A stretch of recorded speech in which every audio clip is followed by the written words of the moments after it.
안녕하세요. 금융제작법 1차 시 강의입니다.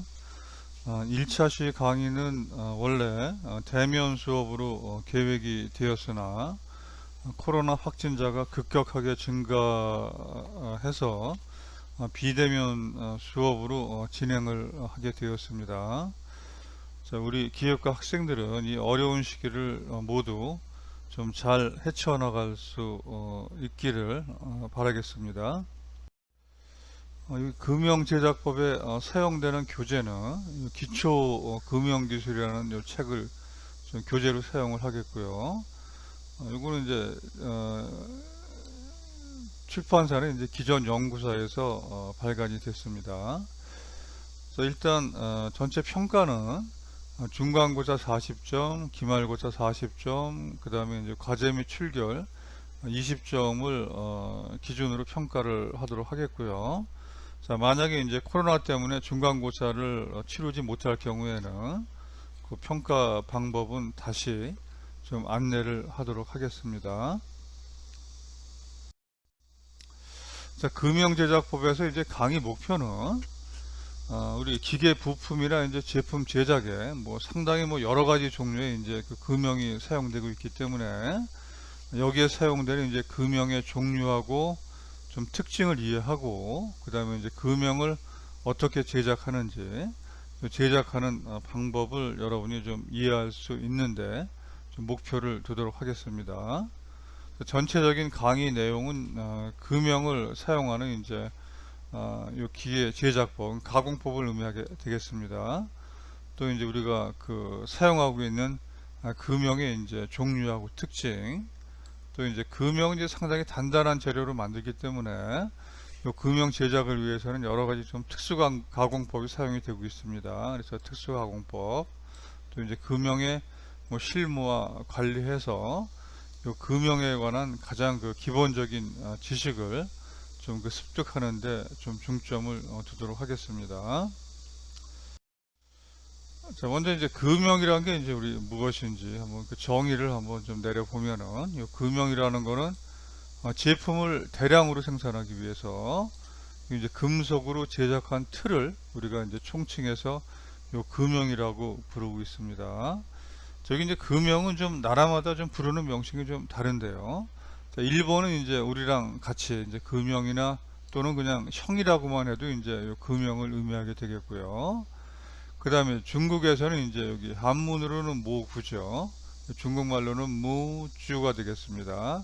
그래서 이제 본뜰 무에 갖출 구니까 어떤 형상을 갖다가 본뜨는데 사용되는 그런 의미가 되겠습니다. 자, 이제 서양에서는 뭐 영국이나 미국이나 이제 그 유럽 쪽에서는 이제 요 금형을 뭐 다이나 또 몰드나 요 스페셜 툴링이라고 부르고 있습니다. 그러니까 금형에 바로 해당하는 영어는 사실 없고 여러 가지 이제 명칭으로 이렇게 부르고 있게 되겠죠.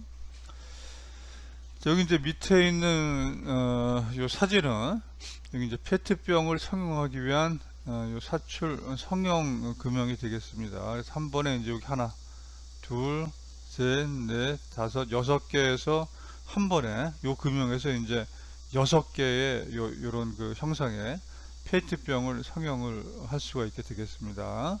그러니까 금형 자체가 이제 일단 뭐 외형은 요 페트병 외형하고 이제 뭐 동일한 형상을 갖도록 이제 제작이 돼야 되고 또 내부는 이제 여기 비어 있어야 되기 때문에 자 이제 그런 거를 다 고려를 해서 요 금형을 제작을 해야 되겠습니다. 금형의 종류를 한번 살펴보도록 하겠습니다. 자, 여기서 이제 그 하나 좀 여러분이 좀 주의를 해야 될 게 요 금형을 다이하고 몰드로 구분하는 게 아니라 이 다이하고 몰드를 총칭해서 요 금형이라고 한다고 좀 알아두시면 되겠습니다. 그러니까 영어에는 이제 바로 요 금형에 해당하는 이제 용어는 없습니다. 자, 먼저 이제 다이라고 우리가 이제 그 부르는 이제 금형은 주로 이제 금속 판재에 어떤 뭐 전단력이나 뭐 그 부품을 가해서 어떤 형상을 만들어 주거나 또는 이제 어떤 금속계에 압축을 가해서 제품을 갖다가 제작하는데 사용되는 금형을 이제 다이라고 하게 되겠고요. 그러니까 다이는 이제 상당히 이제 그 큰 힘을 받게 되겠습니다. 자, 그 다음에 이제 주로 이제 몰드는, 그 다음에 이제 다이 경우에는 이제 한 공정으로 가공이 끝나지 않고, 경우에 따라서는 이제 뭐 여러 가지, 몇 번의 이제 공정을 거쳐서 제품이 완성이 되겠습니다. 그래서 다이는 이제 뭐 프레스에 사용되는 뭐 금형이라든가, 그 다음에 이제 단조 가공에 사용되는, 어, 그 금형이 요 다이의 종류에 해당이 되겠습니다. 한편 이제 몰드는 이제 주로 어떤 요 금속으로 어떤 그 형상을 그 만들어 놓은 이제 금형으로 요 몰드에 의한 작업은 단일 공정으로 이제 가공이 완성이 되는 특징을 갖고 있게 되겠습니다.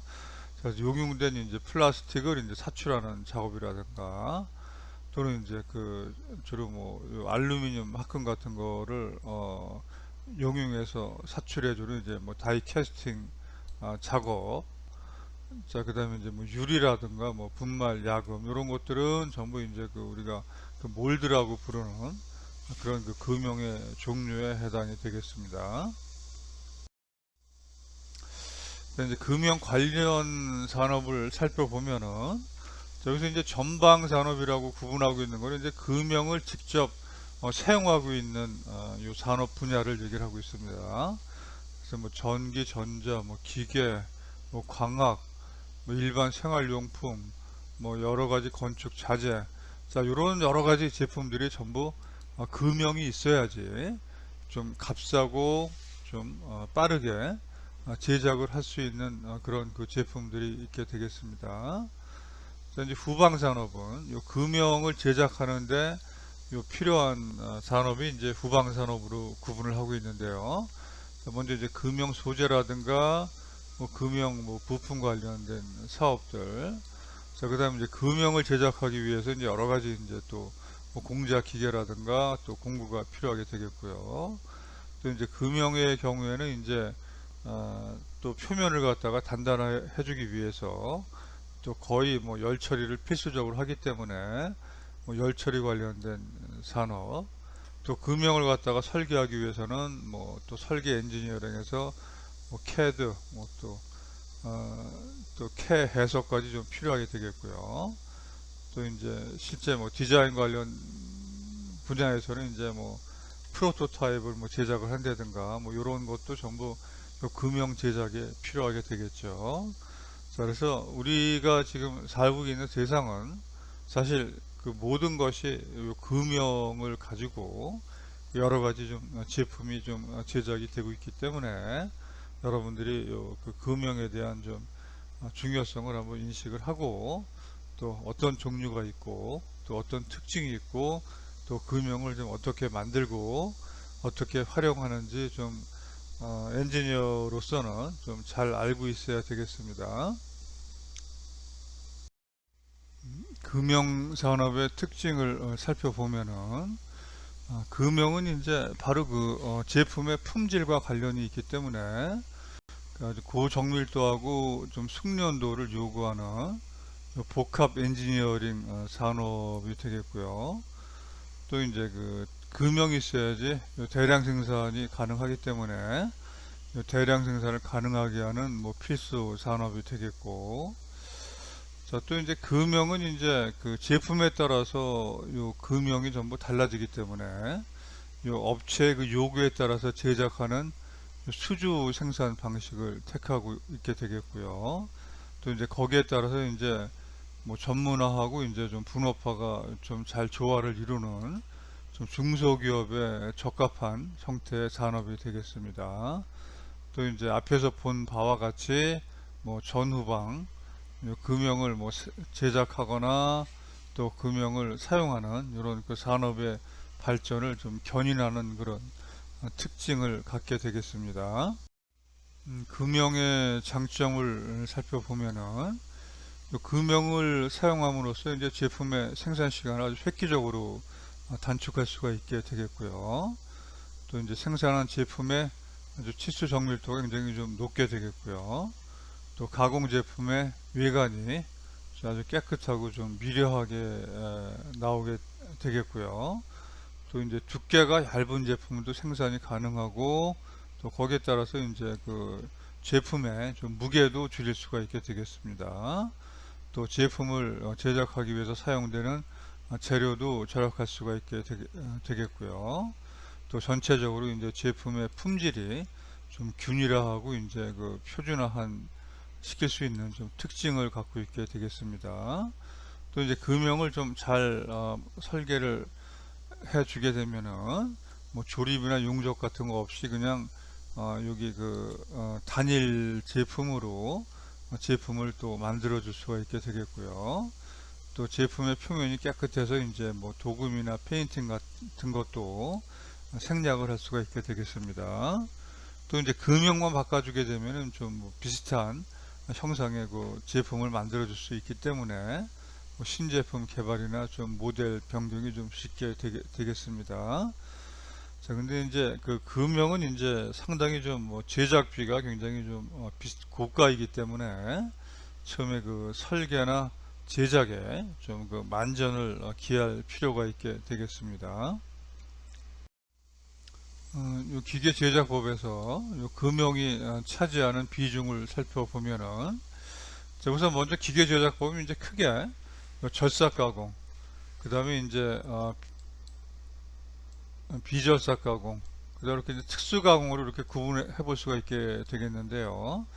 절삭 가공은 우리가 이제 그 여러분 1학년 때 기계 가공법에서 배운 것처럼 이제 공작 기계로 칩을 발생시켜서 그 제품을 갖다가 이제 그 제작하는 방법이 이제 절삭 가공이 되겠고요. 그다음에 절삭 가공 이외의 가공들, 뭐 준물이나 뭐 소성 가공, 뭐 그 용접 등의 방법으로 이제 그 제품 형상을 제작하는 방식을 우리가 비절삭 가공이라고 하고 있습니다. 여기 지금 주물이나 이제 소성 가공은 전부 그 금형을 갖다가 필요로 하는 그런 가공 방법이 되겠습니다. 특수 가공은 이제 주로 이제 전기적이나 또 열적이나 또 화학적 원리를 이용한 이제 가공으로, 얘는 이제 주로 금형을 제작하는데 많이 그 사용되는 그런 가공 방법이 되겠습니다. 우리 먼저 이제 요 소성 가공하고 이제 그 금형하고의 관계를 좀 살펴보면은, 자, 소성 가공은 이제 재료에 이제 큰 힘을 가해서 요 재료를 소성 변형시켜서 제품의 형상을 갖다가 제작해주는 가공 방법이 되겠고요. 상당히 이제 뭐 가공 속도도 빠르고 뭐 재료의 손실도 적고 균일한 품질의 제품을 얻을 수가 있게 되겠습니다. 자, 재료를 갖다가 어떤 그 형상으로 만들어주기 위해서는 요 금형 중에서 우리가 다이라고 부르는 요 다이를 갖다가 사용해서 가공을 하게 되겠습니다. 자, 여기 이제 밑에 그림은 이제 여기 뭐 노즐의 예인데, 절삭 가공으로 깎는 경우하고 이제 소성 가공으로 가공한 예를 비교를 한 것인데, 절삭 가공으로 가공하기 위해서는 상당히 처음에 그 재료도 굉장히 좀 양이 많아야 되죠. 그렇죠? 네, 발생되는, 이게 깎아서 이제 형상을 만들어 주니까 발생되는 칩도 상당히 좀 많이 발생이 되겠습니다. 자, 이제 소성 가공은, 자, 이러한 이제 아주 적은 양의 재료를 가지고 힘을 가해서 이 형상을 만들어 주기 때문에 요 그 절삭 가공에 비해서는 상당히 재료를 절약할 수가 있고, 또 가공 시간도 굉장히 좀 빠른 시간 내에 가공을 할 수가 있게 되겠습니다. 자, 근데 이제 전체적인 이제 가공 정밀도는 이제 요 두 경우에는 당연히 이제 절삭 가공 쪽이 이제 소성 가공보다는 좀 정밀도는 좀 높게 되겠습니다. 자, 이제 소성 가공은 이제 뭐 여러 가지로 이제 구분할 수가 있는데, 일단 목적에 따라서 이제 1차 소성 가공이라고 우리가 하고 있는 것은, 요 인곳은 우리가 요 용광로에서 요 샘물을 갖다가 제일 처음 뽑아내서 요 굳힌 것을 보고 이제 인곳이라고 부르고 있습니다. 그래서 1차 소성 가공은 이제 인곳을 우리가 좀 그 사용하기 편한 재료로 뭐 환봉, 뭐 판재, 뭐 선, 뭐 형제, 뭐 관 등으로 이제 가공하는 작업이 이제 1차 소송 가공이 되겠고요. 그 다음에 2차 소송 가공은 이제 우리가 1차 소송 가공된 소재를 우리가 이제 어떤 원하는 형상하고 치수로 가공하는 작업이 2차 소송 가공이 되겠고, 우리가 주로 공부하는 내용은 이제 2차 소송 가공 내용이 되겠습니다. 자, 이제 소송 가공에서 먼저 이제 분계 아변이라고 하는 거는 인곳을 아변을 해서, 그러니까 1차 소송 가공을 의미하는 것이죠. 우리가 이제 사용하기 편한 뭐 슬래브나 뭐 블룸, 뭐 빌리, 요거는 이제 그 분계 아변한 요 제품의 형상을 가지고 이제 요 구분을 하게 되겠습니다. 자, 밑에 있는 그림은 이제 여기 요게 이제 인곳이라고 부르는 것이고요. 그래서 요거를 가지고 이제 요 빌릿을 요 제작하는 좀 요게 지금 빌릿입니다. 제작하는 과정이 되겠습니다. 자, 그래서 이제 좀 그 인곳으로 제작을 하는데 좀 이렇게 넓은 판 형태의 제품을 요 그 슬래브라고 하고요. 그 다음에 좀 이렇게 이제 두꺼운 이렇게 사각 단면의 형태를 좀 블룸이라고 하고, 그 다음에 좀 단면은 좀 그 작고 뭐 길이가 긴 제품의 형태를 갖다가 빌릿이라고 하고 있습니다. 이제 슬래브는 이제 요 후속 가공으로 이제 뭐 아변을 해서 뭐 아변 뭐 강판이라든가 또는 이제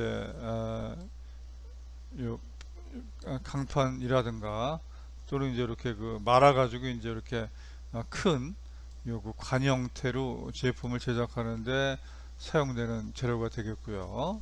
그 다음에 이제 블룸은 이제 주로 어떤 형상을 갖고 있는 재료들, 그러니까 형광재라고 하죠, 그렇죠? 그래서 이제 뭐 레일이나 이런 것들을 제작하기 위해서 사용되는 기본 소재가 이제 요 블룸이 되겠습니다. 또 이제 빌릿은 이제 뭐 여러 가지 뭐 바 형태의 제품이라든가 그 다음에 좀 뭐 와이어 형태 이런 그 제품을 만드는데 사용되는 그 1차 조선 가공된 재료를 갖다가 우리가 그 빌릿이라고 부르고 있게 되겠습니다. 재료의 형상에 따라서는 여기 부피 성형 가공하고 이 판재 성형 가공으로 이제 구분할 수가 있게 되겠습니다. 자, 부피 성형 가공은 이제 이 덩어리 형태의 재료를 가지고 이제 그 소송 가공하는 것을 의미하는데요. 그러니까 덩어리 형태니까 이 재료의 체적은 크고 표면적은 좀 작게 되겠죠. 자, 그래서 이제 부피 성형 가공에서는 이제 공작물의 뭐 두께 변화나 또는 단면적 변화가 굉장히 좀 크게 발생이 되겠습니다. 또 아변이나 뭐 단조나 압출, 뭐 인발 등의 이제 가공이 이제 부피 성형 가공에 해당이 되고, 주로 그 공작물의 변화가 굉장히 크기 때문에 열간 가공 작업을 많이 행하고 있습니다. 판재 성형 가공은 명칭 그대로 이제 주로 판재를 가지고 작업하는 방식이 되겠고요. 그러니까 판재니까 최적에 대해 보다는 이제 표면적 비가 상당히 좀 크게 되겠죠. 그래서 이제 공작물의 형상은 변화가 되는데 뭐 두께 변화는 그렇게 크지 않게 되겠습니다. 그래서 이제 프레스를 가지고 이제 뭐 판을 뭐 구부린다든가 뭐 밴딩이나 뭐 드로잉이나 이제 전단 등의 가공이 여기에 해당이 되겠습니다. 오른쪽에 이제 부피 성형 가공은 이제 이렇게 그 원통형의 요 공작물을 가지고 요 공작물을 갖다가 요 상형하고 하형 다이 사이에 집어넣고 힘을 가해주게 되면은 뭐 전체적으로 공작물에 굉장히 좀 큰 형상 변화가 생기면서 요 다이의 형상으로 공작물 형상 자체가 이렇게 변화하게 되겠죠, 그렇죠? 그래서 부피 성형 가공이 이해가 되겠고요. 오른쪽에 있는 그림은 이제 뭐 판재 성형 가공으로 해서 이 판을 가지고 지금 이렇게 이제 관 형태를 지금 만들어주는 방식이 되겠습니다. 전체 공작물 형상은 그냥 판에서 이제 이렇게 단면이 이렇게 원통 형상으로 형상 변화는 일어나지만 전체적으로 두께 변화는 그렇게 크지 않게 되겠죠. 다음에 이제 소선 가공에서 이제 가공 온도에 따라서는 요 열간 가공하고 이제 냉간 가공으로 구분이 되는데, 자, 여기 열간 가공하고 냉간 가공 구분은 상당히 중요하니까, 자, 요거는 여러분이 한번 잘 정리를 좀 하도록 했으면 좋겠습니다. 자, 열간 가공은 이제 말 그대로 재료를 갖다가 이제 가열한 상태에서 가공하는 방식인데, 자, 가열 조건이 여기 재결정 온도 이상입니다. 그래서 재결정 온도가 상당히 중요한 조건이 되겠죠. 그래서 재결정 온도 이상으로 재료를 가열해서 가공하는 방식을 보고 열간 가공이라고 하게 되겠고요. 그 다음에 이제 재결정 온도 이상이니까 그 재결정 온도 이상에서는 이제 항상 뭐 새로운 결정이 이제 생성이 되기 때문에 뭐 큰 변형이 가능하게 되겠습니다. 또 이제 열강 가공할 때 이제 좀 단점은 이제 제품이 가공하고 나서 다시 이제 상온으로 냉각이 되면서 뭐 표면에 좀 산화가 된다든가 또 내부 조직이 좀 불균일할 수가 있어서 좀 제품의 좀 균일성이 좀 뭐 불량할 수가 있게 되겠고요.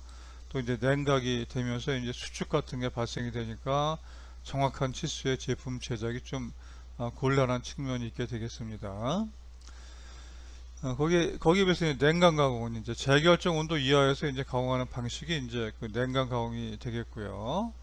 열강 가공에 비해서는 이제 제품의 정밀도라든가 뭐 균일성이 좀 우수한 장점이 있게 되겠고, 그 다음에 이제 가공할 때 약간 가공 경화가 되기 때문에 자, 이 특성을 잘 이용해 주게 되면 이제 이 기계적 강도 특성을 향상시킬 수가 있게 되겠습니다. 이제 그 재결정 온도 이하에서 가공하기 때문에 좀 재료를 갖다가 이제 크게 변형시켜 주기는 어렵고, 그 다음에 이제 또 재료 내부에 또 잔류응력이 좀 남게 되고, 좀 또 작업 조건이 잘못됐을 경우에는 내부에 뭐 균열 발생 가능성이 좀 있게 되겠습니다. 그래서 이제 이제 경우에 따라서는 이제 그 재결정 온도 이하로 가열해서 가공하기도 하는데, 자, 이것도 사실은 냉각 가공에 포함이 되죠, 그렇죠? 근데 뭐 재료는 하여튼 온도를 가해주게 되면은 뭐 재결정 온도 이하라도 재료의 연성이 어느 정도 증가하기 때문에 그러한 특성을 좀 이용하기 위해서 이제 재결정 온도로 이하로 가열해서 가공하는 방식을 뭐 온감 가공이라고도 이제 부르고 있습니다. 저기 이제 재결정에서는 이제 어떤 현상이 발생이 되냐 하면은 요 재결정 상태가 되면은 뭐 결정이 새로 생기니까 뭐 재료 내부에 있던 어떤 결함이라든가 그 다음에 이제 재료 내부에 있던 이제 그런 그 뭐 재료가 변형이 되면서 이제 생긴 슬립성 같은 게 없어지고 이제 새로운 결정이 생성이 되겠습니다. 자, 재결정 온도는 이제 요 켈빈 온도로 해서 이제 용융 온도에 켈빈 온도를 표시했을 때 한 0.4배 정도가 되겠고요. 그래서 알루미늄 한 150도, 구리는 200도, 뭐 철은 한 450도 정도가 이제 재결정 온도에 해당이 되겠습니다. 자, 여기 납이나 주석은 이제 뭐 실온 이하가 재결정 온도고, 그 다음에 아연은 이제 실온이 지금 그 재결정 온도에 해당이 되니까 납하고 주석하고 아연 같은 것들은 그냥 실온에서 그냥 가공을 하는 경우라도 이게 재결정 온도 이상이 되니까 얘는 열간 가공에 해당이 되겠죠. 자, 이제 오른쪽에 있는 그림이 이제 좀 재결정이 생기는 좀 과정을 나타낸 그림이 되는데요. 자, 처음에 이제 여기 그 냉각 가공을 했을 경우에 그림 A가 냉각 가공을 했을 경우에는 이제 뭐 재료 내부에 이렇게 뭐 슬립이라든가 뭐 이제 결함 같은 게 이렇게 생기는 걸 볼 수가 있게 되겠죠, 그렇죠? 자, 이제 그림 B 같은 경우에는 이제 한 580도 정도에서 한 그 3초 동안 있었을 때 서서히 재료 내부에 뭐 슬립 같은 게 지금 없어지는 것을 관찰해 볼 수가 있죠. 그래서 이제 C는 이제 4초, 그 다음에 D는 한 8초 정도 지나게 되면은 재료가 완전히 내부가 결함이 없어지고 이렇게 새로운 결정으로 재료 내부가 형성되는 것을 우리가 관찰해 볼 수가 있게 되겠습니다. 자, 그다음에 이제 한번 재결정 온도에서 이제 어떤 현상이 발생이 되냐 하면은 저기 가운데 부분이 지금 요 부분이 이제 재결정이 되겠습니다.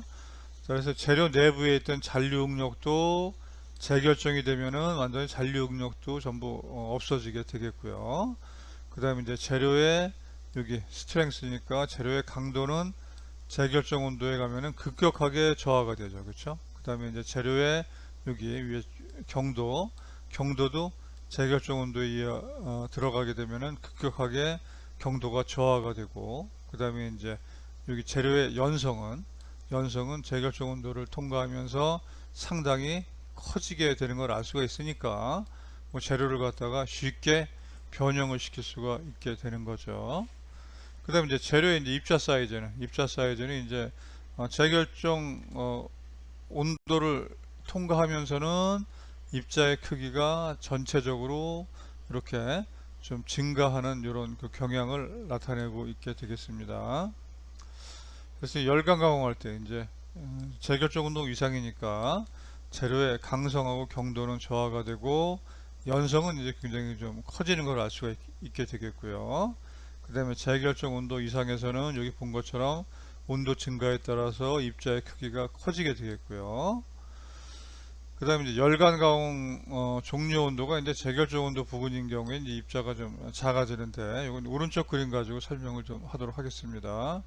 자, 재료를 갖다가 이제 그냥 여기 지금 이제 재결정 온도 이상으로 이제 가열하는 걸 의미하죠. 그렇죠? 그러니까 재결정 온도 이상이 되면은 온도가 증가하면 증가할수록 이렇게 입자가 좀 크기가 커지는 걸 알 수가 있게 되겠습니다. 이렇게 커졌다가 그 다음에 이제 만약에 가공하지 않고 그냥 그대로 냉각만 시키더라도 이렇게 커진 입자가 그대로 냉각이 되니까 입자가 그냥 요 커진 상태로 냉각되는 걸 알 수가 있죠. 그렇죠? 그러니까 재료는 그냥 우리가 재결정 온도 이상으로 가열했다가 냉각시켜도 내부의 입자 크기는 상당히 형상은 변하지 않겠지만 내부의 입자는 크게 달라지는 것을 알 수가 있게 되겠습니다.